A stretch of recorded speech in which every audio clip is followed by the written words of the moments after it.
Hello and Happy New Year. I hope you're doing well and you cross over into the new year successfully. It is a pleasure to have you here with me today. Feel very much welcome to my channel. My name is Fel-G and this is Fel-G's Digest. In today's segment of Fel-G's Digest, we are going to talk about sacrifices. And my focus is going to be on what makes a sacrifice to qualify to be called a sacrifice and to be acceptable in the presence of God. So there are many aspects that can be considered when qualifying a sacrifice, but today I'm going to focus on one. And for me, what shaped my perspective about sacrifices is this scripture in the book of 2 Samuel chapter 24 verse 24. So I'm going to read the scripture, but before I read it, I'll give a brief context of the verse. I'll give a background of the verse. I'm literally going to explain the entire chapter up to where we reach, that verse 24. So chapter 24 of 2 Samuel talks about King David and the people of Israel. So there's this time that King David commanded for a census to be conducted in the land of Israel. So the census was conducted, but it turned out that the census was against the will of God. So I've never understood why the Lord considered the census as a sin. Actually, I'd appreciate a little bit of insight on that or the comment section. So anyway, it was a sin, and fortunately, King David also understood that it was a sin. And so since it was a sin, the Lord had to punish King David. But it is written that King David was a man after God's own heart. So in punishing him, the Lord decided to honor him by giving him the privilege of choosing the type of punishment that he would want. So the Lord sent the prophet Gad to David, and he presented to him three options. So option one was that the people of Israel will run away. The people of Israel will experience famine for 7 months. Option 2, King David will run away from his enemies for 3 months. And the final option, the Lord will strike the land of Israel with a plague for 3 days. So David, knowing who God was, he decided, okay, God, you are full of mercy and you might have mercy on us. So please don't let us fall in the hands of men. And so it was decided that the punishment was going to be option 3, where God himself punishes Israel. So the Lord sent out his angel and the plague started. And it is recorded that by the 3rd day, 70,000 men had died, because the angel moved from Dan to Beersheba. So the final day, he reached Jerusalem. And when he reached Jerusalem, he was ready to strike Jerusalem. Jerusalem was the capital city of Israel, and King David stayed in Jerusalem. So the Lord was reluctant to destroy Jerusalem. Actually, he remembered mercy. So he didn't want to destroy Jerusalem. So he made that angel that was killing people to stop before striking Jerusalem. And the place where he stopped, it was at the threshing floor of a man. He was called Araunah, depends on how you pronounce it. So Araunah was a Jebusite, and this angel stopped at his threshing floor. So after the angel stopped there, the Lord again sent prophet Gad to David. This time round, he sent him with instructions on what to do in order for the plague to come to an end. And so the instruction was that King David was to go and raise an altar at that threshing floor of Araunah where the angel had stopped. And then on that altar, he was to offer a sacrifice, a peace offering that will bring the plague to an end. So King David went to the place, and since it was not his land, he had to inform Araunah what was going on. And since Araunah was also part of the people staying in Israel, he was willing to give out his land to the king so that the plague will come to an end. And Actually, there was a brief exchange between King David and Araunah, and let me just read it. I read from New King James Version. So the exchange begins, I start from verse 22. Now Araunah said to David, "Let my lord, the king, take and offer up whatever seems good to him. Look, here are oxen for burnt sacrifice, and threshing implements, and the yokes of the oxen for wood. All this, O king, Araunah has given to the king." And Araunah said to the king, "May the Lord your God accept you." Then in verse 24, the one I was talking about, this is David's response. Then the king said to Araunah, "No, but I will surely buy it from you for a price. Nor will I offer burnt offerings to the Lord my God with that which costs me nothing." So David bought the threshing floor and the oxen for 50 shekels of silver. And if you read from there, it is recorded that he offered the offering, that is the sacrifice, and then there was peace. The land was healed from the plague. So King Araunah was willing to give David the land for free, but David refused that. "I will not take it for free, because I refuse to offer the Lord my God a sacrifice that costs me nothing." So when I was younger, I remember, so sometimes you're given offering by your parents to go and give in church, or people older than you on Sunday, they'll give you money, go and give this as offering. But when I interacted with this scripture, I learned that whatever you're giving to God as a sacrifice or an offering, it should be that which costs you something.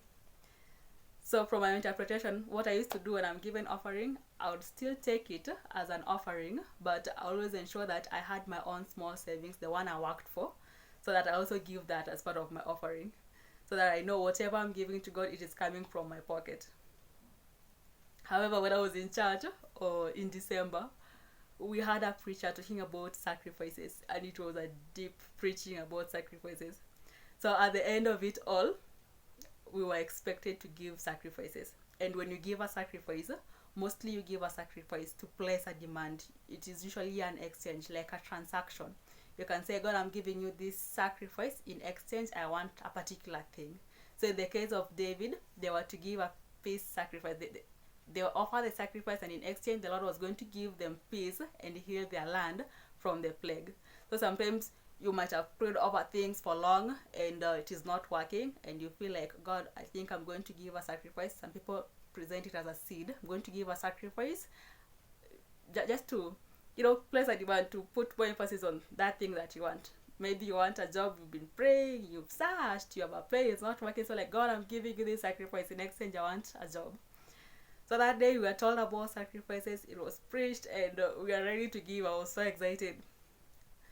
So, of course, when I take my money to church or anywhere, you have to budget. So at the end of the day, or anytime you receive money, you know the amount of money you usually receive. So, like, if I take this amount for this particular thing, then I'm going to survive for the rest of the month. So I looked at my resources and my income, and I budgeted. I said, "Okay, God, this is what I'm going to take as my sacrifice tomorrow." So the next day comes, and we are going to give the sacrifices. And when the time for giving the sacrifices reaches, before I give it out, the Lord is like, "You're not going to give that which you said you will give yesterday. I want you to give this amount as a sacrifice." So I looked at God, I'm like, "Wait, God, if I give the amount you're asking me to give as a sacrifice," actually the amount you wanted me to give was like more than 5 times what I had budgeted. So I'm like, "God, if I give that, I'm going to go off budget, and it's going to be tricky." But then the Lord gave me ideas of all the other things I could forgo in order to raise the amount He wanted me to give as a sacrifice. So one thing I've always learned about God is that every time He gives instructions, as much as it might seem hard, the instructions are usually for our own good. So I was like, "Okay, God, now that you've instructed that, I think I'll just forgo a few things and give the sacrifice." And that experience broadened my perspective about sacrifices. I learned that it is not enough that it costs you. When they say that it should not cost, you refuse to give God something that costs you nothing. The cost here, it is not enough that it comes from your own pocket.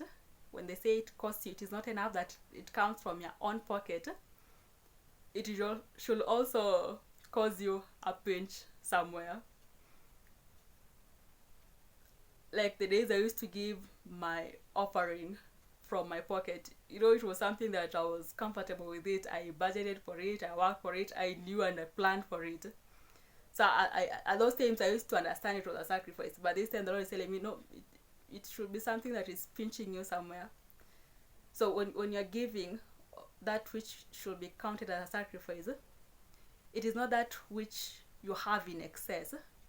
It is that which after you have given, you're going to feel a pinch. The cost should like pinch you somewhere. I don't know if I'm making sense, but the cost should pinch you somewhere. You have to feel like you are straining to actually part with it. That is what is a genuine sacrifice. And it is not just on, okay, so sometimes you might have a lot of money. You have a lot of it. So even if you go and give it as a sacrifice, you can still count it as a sacrifice. But you just gave the excess. You didn't feel anything. You were so comfortable doing it. So for it to count, you should feel something. You're actually foregoing something in order for you to give the sacrifice. And in the same way, it is that time of the year when we have our prayers and fasting, and we have resolutions that we are presenting in the presence of God, and we are offering this fast to God as a sacrifice in order for Him to meet some part of our resolutions. Sometimes when you're fasting, if you want that fast to count as a sacrifice, it should actually cost you something. Because sometimes when people fast, you eat, let's assume you're fasting 6 to 6, that is 6 a.m. to 6 p.m. You can choose to wake up at 5:30 and eat. Then after you've had your fill, it will be 6, then you fast.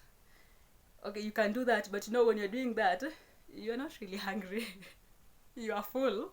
So it's just like you've changed your eating pattern. You're eating at particular times of the day. Some people wait until they're constipated and like, okay, tomorrow, now that I'm constipated, I don't need to eat, so I might as well as just fast.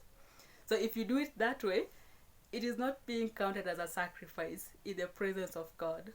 So if you want your fast to count as a sacrifice in the presence of God, you should not fast when you feel like, okay, I'm full, I don't need food. You should actually feel the hunger. So it is when you are genuinely feeling hungry during the fast, it's like you are afflicting your body. It is costing your body something. You are foregoing the food genuinely. Then that is counted as it's costing you something. And in the presence of God, it is a sacrifice that is genuine and acceptable. And you can also choose to sacrifice your time in the presence of God. So if you're going to sacrifice your time, it is not that you give that time that you think you have in excess. Sometimes you have a lot of free time and you are just idle. So you're bored. So like, okay, God, now that I'm bored, I think I can spend this time doing something in your house. It can be a sacrifice, but it is not genuine. It is not heavy in the presence of God. If you want to give God your time as a sacrifice, you should have a genuinely busy schedule and choose to forgo some things and say that, God, I would have done this and this today, but I'm choosing to give you my time. So I will push this and this to tomorrow so that today I spend time in your presence. So at that time you're feeling a pinch in your schedule, but you have decided to sacrifice it to God. So the point is, for a sacrifice to count, it is not enough that it comes from you. When it is coming from you, it should pinch you somewhere. In short, it's supposed to cost you. So like David, in whatever we choose to offer to God as a sacrifice, let us refuse to give God a sacrifice that costs us nothing. I hope you have learned something. That is all for today. I wish you a very, very prosperous 2023.